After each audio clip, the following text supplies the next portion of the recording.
Look at this. Top 10 ballparks that will see more home runs with climate change from Baltimore, Washington, St. Louis, Detroit, Chicago, Denver, even Minneapolis. So there you have it.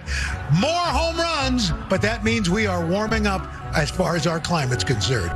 Welcome to this week's Wacky Moments of Leftist Extremism.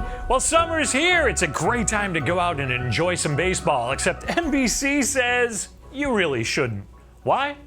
Climate change. Chris Callahan and a team of scientists at Dartmouth College collected data spanning decades and accounted for natural variation in temperatures using computer simulation models. They found between 2010 and 2019, there were 500 more home runs directly attributable to climate change.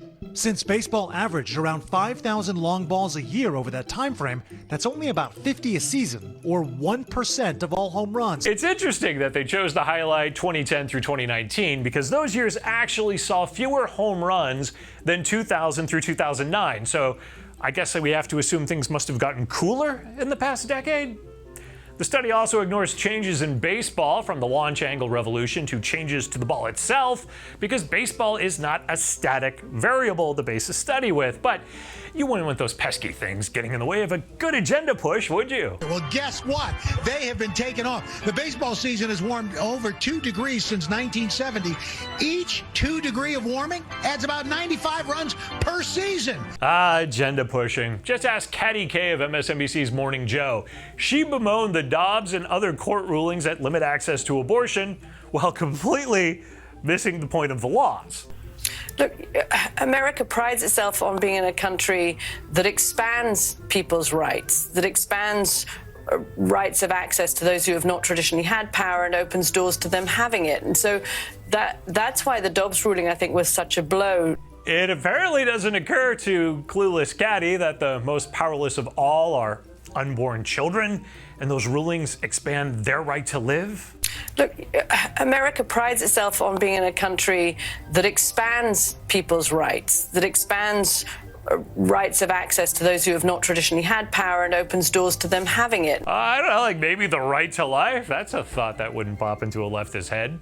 No, to them, laws that save the unborn are the cruelty, the inhumane behavior, and the extremist policies that they put forward. It's cruel to save babies. Okay. That brings us to a question. What's the difference these days between a leftist activist and a so-called journalist? Well, for the answer, let's ask current MSNBC host and former Biden spokesperson, Jen Psaki. And even when I was in the White House working in government, it really was already all on a spectrum. It wasn't just the New York Times, Washington Post, ABC News, and then everything else wasn't considered part of journalism. It's all a big, broad scope of things. And so to me, journalism is providing information to the public, helping make things clear, explaining things, having conversations with people want to learn more about. And so I think there is a broad expansion of what that is. The broad expansion of the journalism spectrum. It's like gender to them, I guess. A term that NPR doesn't want to see on that spectrum is government-funded media. Public broadcasting threw a temper tantrum this week, leaving Twitter after it was rightfully labeled as government-funded media. And the leftist media united in their sadness about this. National Public Radio told its nearly 9 million followers on Twitter today that it's quitting the platform owned by Elon Musk.